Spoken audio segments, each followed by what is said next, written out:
ਲੇਕਿਨ ਉਹ ਥੋੜਾ ਹੁੰਦਾ ਹੈ, ਥੋੜਾ ਹੁੰਦਾ ਲੇਕਿਨ ਉਹਦੀ ਕੀਮਤ ਜ਼ਿਆਦਾ ਹੁੰਦੀ। ਜੇ ਆ 17-18 ਹਜ਼ਾਰ ਦੀ ਹੁਣ ਵਿਕੇਗੀ ਨਾ ਮਣ, ਉਹ 25-26 ਹਜ਼ਾਰ ਤੇ ਚਲੀ ਜਾਂਦੀ। ਉਹ ਲੈਂਦੇ ਨੇ ਨਰਸਰੀਆਂ ਵਾਲੇ ਉਗਾਉਣ ਵਾਸਤੇ ਨੂੰ, ਪੌਦਾ ਤਿਆਰ ਕਰਨ ਵਾਸਤੇ। ਇਹ ਤਾਂ ਫਿਰ ਜਦੋਂ ਗਾਹਾਂ ਤੁਰ ਪੋ ਇੱਥੇ ਡੂਮਣਾ ਲੱਗਾ ਜੀ ਸਾਡੇ ਨਾਲ ਦੇ ਬੂਟੇ ਤੇ ਬਾਜੀ ਗੱਲ ਕੋ ਨਹੀਂ ਵੀ ਉਹਨਾਂ ਨੂੰ ਸਿਖਾਉਂਦੀ ਮੱਖੀਆਂ ਨੂੰ। ਵਾਹ ਜੀ ਵਾਹ, ਜਿਹੜੇ ਰੁੱਖ ਹੇਠ ਜਾਂਦੇ ਆ ਨਾ ਜੀ, ਉਹ ਅਗਲੇ ਤੋਂ ਬਹੁਤਾ ਸਵਾਦੀ ਬਣਿਆ ਹੁੰਦਾ। ਦੇਖੋ ਨਾ ਛਾਂ ਕੈਸੀ ਛਾਂ ਇੱਥੇ, ਲੈ ਸੁਭਾਨ ਅੱਲਾ ਜੀ। ਯਕੀਨ ਰੱਬ ਤੇ ਕਰਿਓ ਵੀ ਇੱਥੇ ਖਲੋ ਕੇ ਲੱਗਦਾ ਨਹੀਂ ਵੀ ਇਹ ਮੌਸਮ ਗਰਮੀਆਂ ਦਾ। ਹਾਂ ਜੀ ਬਿਲਕੁਲ, ਐਸੀ ਕੋਈ ਠੰਡ ਜੀ ਬਣੀ ਇੱਥੇ ਮਾਸ਼ਾਅੱਲਾ। ਦੇਖੋ ਜੀ ਇਹ ਜਿਹੜੀਆਂ ਆ ਟਾਹਣੀਆਂ ਨਾ, ਆ ਤੁਸੀਂ ਦੇਖ ਰਹੇ ਆ ਹੇਠਾਂ ਨੂੰ ਹੋਈਆਂ ਫਲ ਦੇ ਨਾਲ, ਭਾਰ ਦੇ ਨਾਲ। ਅੱਛਾ, ਜਿਹੜੀ ਥੋੜੀ ਜੀ ਹੇਠਾਂ ਹੋ ਗਈ ਉਹ ਤੁਹਾਨੂੰ ਬੂਰ ਕੱਢਤਾ ਉਹਨੇ, ਨਾਲ ਬੂਰ ਵੀ ਵੇਖੋ ਨਾ, ਬੂਰ ਵੀ ਨਿਕਲਿਆ। ਜਿੱਥੋਂ ਇਸ ਰੁੱਖ ਦੀ ਗੱਲ ਕਰ ਰਹੇ ਹਾਂ ਜੀ, ਜਿੱਥੋਂ ਥਾਂ ਲੱਗ ਗਿਆ ਉੱਥੋਂ ਬੂਰ ਵੀ ਕੱਢ ਦਿੱਤਾ। ਹਾਂ ਸੁਭਾਨ ਅੱਲਾ। ਇਹਨੇ ਹੁਣ ਆਪਣਾ 4 ਮਣ 5 ਮਣ ਜਿੰਨੀ ਗੁੰਜਾਇਸ਼ ਪੂਰੀ ਕਰਕੇ ਜਾਣੀ। ਤੇ ਇਹ ਪੂਰਾ ਸਾਲ ਦੇ ਵਿੱਚ ਇੱਕ ਵਾਰੀ ਫਲ ਲੈਂਦੀ ਹੈ ਜੀ ਇਹ? ਤੇ ਨਹੀਂ, ਫਲ ਤੇ ਜਿਵੇਂ ਹੁਣ 3 ਵਾਰੀ ਵੀ ਲੈ ਲੈਂਦੀ ਹੈ।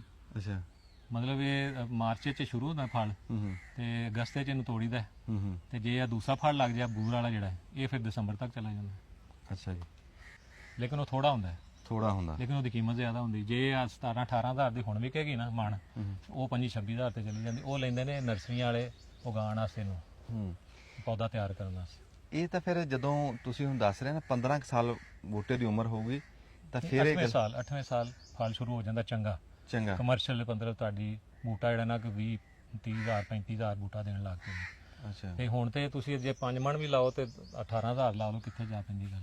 ਮਾਸ਼ਾਅੱਲਾ, ਇੰਨਾ ਕੀਮਤੀ ਕੋਈ ਬੂਟਾ ਨਹੀਂ, ਇੰਨਾ ਕੀਮਤੀ ਕੋਈ ਨਹੀਂ। ਹਾਂਜੀ, ਮੇਰੇ ਹਿਸਾਬ ਨਾਲ ਇੰਨਾ ਕੀਮਤੀ ਕੋਈ ਬੂਟਾ ਨਹੀਂ। ਨਹੀਂ, ਮੈਂ ਕਿਹਾ ਜਿਹੜੇ ਤੁਸੀਂ 2 ਫਲ ਦੱਸ ਰਹੇ ਆ ਨਾ ਜੀ, ਉਹ ਫਲ ਤਾਂ ਫਿਰ ਇਸ ਉਮਰ 'ਚ ਆ ਕੇ ਦਊਗਾ ਨਾ, 15 ਸਾਲ ਦੀ ਉਮਰ 'ਚ 2 ਫਲ ਜਿਹੜੇ?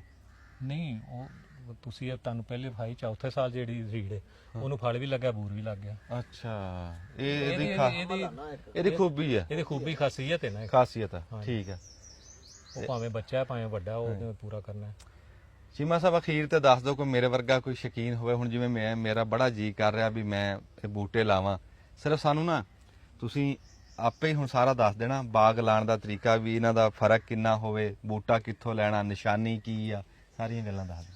ਅੱਛਾ, ਜਦੋਂ ਮੈਂ ਇਹ ਲਾਇਆ ਸੀ ਨਾ ਉਦੋਂ ਨਹੀਂ ਸੀ ਇਹਦਾ ਪਤਾ ਕਨਫੀਗਰੇਸ਼ਨ ਕਿੰਨਾ ਵੱਡਾ ਪੌਦਾ ਹੁੰਦਾ ਹੈ ਜੀ, ਠੀਕ ਹੈ ਨਾ, ਕਦੇ ਕਿਸੇ ਨੇ ਲਾਇਆ ਨਾ ਕਿਤੇ ਵੇਖਿਆ ਸੀ। ਹਾਂਜੀ, ਉਦੋਂ ਮੈਂ ਲਾਇਆ ਇਹਨੂੰ 40 ਫੁੱਟ ਇਸ ਤਰ੍ਹਾਂ ਫਾਸਲਾ, ਇਸ ਬੂਟੇ ਤੋਂ ਉਸ ਬੂਟੇ ਤੱਕ 40 ਫੁੱਟ। ਅੱਛਾ ਜੀ, ਠੀਕ ਹੈ ਨਾ ਜੀ। ਅੱਛਾ ਜੀ, ਤੇ ਇਹਨਾਂ ਬੂਟਾਂ ਦਾ ਫਾਸਲਾ ਜਿਹੜਾ ਨਾ ਇਹ 30 ਫੁੱਟ 30 ਬਾਈ 40 ਤੇ ਲੱਗਾ, ਲੇਕਿਨ ਇਹ 40 ਬਾਈ 40 ਤੋਂ ਘੱਟ ਨਹੀਂ ਹੋਣਾ ਚਾਹੀਦਾ। ਤੁਸੀਂ ਦੇਖੋ ਨਾ 30 ਵੱਲੋਂ ਜੁੜ ਗਿਆ ਤੇ 40 ਵੱਲੋਂ ਵੀ ਜੁੜ ਗਿਆ ਚੀਮਾ 40 ਵੱਲੋਂ ਹੋਰ 2 ਸਾਲ 'ਚ ਇਹ ਵੀ ਜੁੜ ਜਾਏਗਾ। ਚਲੋ ਉਹ ਨਹੀਂ ਜੁੜਿਆ ਪਿਆ, ਤੇ ਉੱਤੇ ਸਿਰ ਦੇਖੋ, ਇੰਨਾ ਫਰਕ ਹੈ ਨਾ। ਇਹ 40 ਸਾਲ 'ਚ ਵੀ ਪੂਰਾ ਹੋ ਜਾਣਾ, 2 ਸਾਲ 'ਚ ਵੀ ਪੂਰਾ ਹੋ ਜਾਣਾ। ਹਾਂਜੀ, ਇਹ ਫਿਰ 50 ਤੇ ਲੱਗ ਜਾਏ ਹੋਰ, ਲੇਕਿਨ ਇਹ ਕਿ ਫਿਰ ਉਹ ਜ਼ਿਮੀਦਾਰ ਕਹਿੰਦਾ ਯਾਰ ਉਹ ਪੌਦੇ 20 ਲੱਗੇ ਨੇ, ਤੇ ਫਿਰ ਲੇਕਿਨ ਇਹ ਕਿ 20 ਨੂੰ ਅਗਰ ਤੁਸੀਂ ਲੱਖ ਦਾ ਵਿਕਦਾ 15-20 ਸਾਲ ਬਾਅਦ, ਤੇ ਉਹ 20 ਲੱਖ ਵੀ ਤੇ ਰੁਪਈਆ ਦੀ ਤੇ ਬਣਦਾ 20 ਲੱਖ ਵੀ ਤੇ ਬਣਦਾ। ਲੇਕਿਨ ਇਹ ਕਿ ਉਹਦੇ 'ਚ ਇਹ ਫਿਰ ਹੈ ਵੇ ਕਿ ਜਿਹੜੇ ਤੇ ਤੁਸੀਂ 8-9 ਸਾਲ ਉਹ ਵਿਰਲੇ ਬੂਟੇ ਲਾਏ ਨੇ, ਤੁਸੀਂ ਫਸਲ ਜਿਹੜੀ ਮਰਜ਼ੀ ਲਓ। ਹਾਂ, ਉਸ ਟਾਈਮ ਲੈ ਸਕਦੇ। ਮੈਂ ਬਾਗ ਲਾਇਆ, ਨਿੰਬੂ ਦਾ ਲਾਇਆ, ਅੱਗੇ ਅਮਰੂਦ ਸੀ, ਅਮਰੂਦ ਘਟਾਤਾ, ਆੜੂ ਲਾ ਸਕਦੇ ਹੋ, ਅਨਾਰ ਲਾ ਸਕਦੇ ਹੋ, ਨਿੰਬੂ ਲਾ ਸਕਦੇ ਹੋ, ਜੇ ਬਾਗ ਹੀ ਲਾਣਾ ਹੈ। ਤੇ ਬਾਕੀ ਮੈਂ ਇਹਦੇ 'ਚ ਮੱਕੀ, ਆਲੂ, ਸਬਜ਼ੀਆਂ ਹਰ ਸ਼ਾਇ ਇੱਥੇ ਲਈ ਹੈ। ਕਿੰਨੇ ਸਾਲ ਤੱਕ ਲੈਂਦੇ? ਤਕਰੀਬਨ 8 ਸਾਲ। 8ਵੇਂ ਸਾਲ ਦਾ ਗਲੈਡ ਵੀ ਇਹਦੇ 'ਚ ਲਿਆ, ਗਲੈਡ ਬੜਾ ਅੱਛਾ ਹੋਇਆ। ਅੱਛਾ, ਹਾਂਜੀ, ਕਿਉਂਕਿ ਛੋਟੇ ਪੌਦੇ ਹੁੰਦੇ ਨਾ ਉਦੋਂ ਤੇ ਜ਼ਮੀਨ ਸਾਰੀ ਫਾਰਗ ਹੁੰਦੀ ਹੈ। ਅੱਛਾ, ਇਹ ਗੱਲ ਨਾ ਦੱਸਣੀ ਯਾਦ ਨਹੀਂ ਰਹੀ, ਅਸੀਂ ਪਿਛਲੀ ਵਾਰੀ ਵੀ ਨਹੀਂ ਦੱਸੀ। ਜਦੋਂ ਕਿਸੇ ਬੰਦੇ ਨੂੰ ਪਤਾ ਸੀ ਨਾ ਫੁੱਲਾਂ ਦੇ ਕਾਰੋਬਾਰ ਦਾ, ਚੀਮਾ ਸਾਹਿਬ ਉਦੋਂ ਫੁੱਲਾਂ ਦੇ ਕਾਰੀਗਰ ਸੀ। ਅੱਜ ਵੀ ਬੰਦੇ ਆ ਕੇ ਸਲਾਹ ਲੈਂਦੇ ਆ। ਇਹ ਕਿਹੜੇ ਟਾਈਮਾਂ 'ਚ ਲਾਇਆ ਤੁਸੀਂ? ਇਹ 2004-05 ਦੀ ਗੱਲ। ਵਾਹ ਵਾਹ, ਉਦੋਂ ਤੁਸੀਂ ਗਲੈਡ ਲਾਉਂਦੇ ਸੀ? ਗਲੈਡ ਪਹਿਲਾਂ ਅਸੀਂ 1 ਕਿੱਲਾ ਲਾਇਆ ਸੀ ਇੱਥੇ, ਪੂਰੇ ਸਾਈਵਾਲ, ਸਿਰਫ ਪੱਤੋ ਕੀ ਲੱਗਦਾ ਹੁੰਦਾ ਸੀ। ਹਾਂਜੀ, 1 ਕਿੱਲਾ ਲਾਇਆ ਸੀ ਬਾਹਰੋਂ ਹਾਲੈਂਡ ਤੋਂ ਬੀਜ ਲਿਆ ਕੇ। ਅੱਛਾ, ਉਹ ਮਾਸ਼ਾਅੱਲਾ 1 ਕਿੱਲਾ ਜਿਹੜਾ ਨਾ ਉਹ ਫਿਰ ਗੋਰੇ ਵੀ ਵੇਖਣ ਆਉਂਦੇ ਸਨ ਕਿ ਇੰਨੀ ਮਤਲਬ ਅੱਛੀ ਸਟੇਕ ਸੀ। 1 ਕਿੱਲੇ ਨਾਲ ਪੂਰਾ ਜ਼ਿਲ੍ਹਾ ਸਾਈਵਾਲ ਉਹਨਾਂ ਨੇ ਐਕਸਪੋਰਟ ਜ਼ੋਨ ਕਰਾਤਾ ਕਿ ਜਿਹੜੀ ਇੱਥੇ ਗਲੈਡ ਹੋਏਗੀ ਉਹ ਐਕਸਪੋਰਟ ਹੋ ਸਕਦੀ। ਵਾਹ ਵਾਹ, ਤੇ ਤੁਸੀਂ ਪੱਤੋ ਵਾਲੇ ਆ ਕੇ ਵੇਖ ਕੇ ਜਾਂਦੇ ਸਨ, ਕਹਿੰਦੇ ਕਮਾਲ ਹੋ ਗਈ, ਸਾਡੇ ਏਡਾ ਏਡਾ ਹੁੰਦਾ ਹੈ ਇੱਥੇ ਇੱਥੇ ਮਾਸ਼ਾਅੱਲਾ। ਉਹਦੇ ਤੋਂ ਫਿਰ ਇਨਸ਼ਾਅੱਲਾ ਸ਼ੁਰੂ 16-17 ਏਕੜ ਤੱਕ ਚਲੇ ਗਏ। ਤੁਸੀਂ ਅੱਜ ਵੀ ਭੁੱਲੇ ਤਾਂ ਨਹੀਂ ਨਾ ਗਲੈਡ ਲਾਉਣਾ? ਨਹੀਂ ਭੁੱਲੇ ਨਹੀਂ, ਮੈਂ ਤੇ ਉਹ ਵਾਲਾ ਸਾਹਿਬ ਦੀ ਬਿਮਾਰੀ ਦੀ ਵਜ੍ਹਾ ਨਾਲ ਛੱਡ ਦਿੱਤਾ। ਅੱਛਾ ਅੱਛਾ, ਲੇਕਿਨ ਹੁਣ ਅੱਲਾ ਨੂੰ ਪਿਆਰੇ ਹੋ ਗਏ ਨੇ, ਹੁਣ ਫਿਰ ਦੁਬਾਰਾ ਇਨਸ਼ਾਅੱਲਾ ਇਸ ਸਾਲ ਕੋਸ਼ਿਸ਼ ਕਰਾਂਗੇ। ਚਲੋ ਜੀ, ਉਹ ਡਿਊਟੀ ਵੀ ਨਸੀਬਾਂ ਵਾਲਿਆਂ ਨੂੰ, ਹਾਂਜੀ, ਜਿਹੜੀ ਮਾਲਕ ਨੇ ਤੁਹਾਡੇ ਕੋਲ, ਉਹਨਾਂ ਦੀ ਦੁਆਵਾਂ। ਹਾਂਜੀ, ਇਹ ਬਾਗ ਵੀ ਉਹਨਾਂ ਦੀ ਬਰਕਤਾਂ ਨਾਲ, ਇਹਨਾਂ ਦੀ ਦੁਆਵਾਂ ਨਾਲ। ਅੱਛਾ, ਮੈਂ ਪੁੱਛਣ ਲੱਗਾ ਸੀ ਵੀ ਪੌਦੇ ਜਿਹੜੇ ਬਾਕੀ ਗੱਲਾਂ ਤੁਸੀਂ ਦੱਸਦੀਆਂ ਵੀ ਇਹ ਪੌਦਾ ਲੱਭਣਾ ਕਿੱਥੋਂ ਆ, ਸਹੀ ਹਰੀੜ ਦਾ ਜਿਹੜਾ ਇਸ ਟਾਈਮ ਤੁਸੀਂ ਲਾਇਆ, ਕੋਈ ਨਸਲ ਤਾਂ ਨਹੀਂ ਹੈ?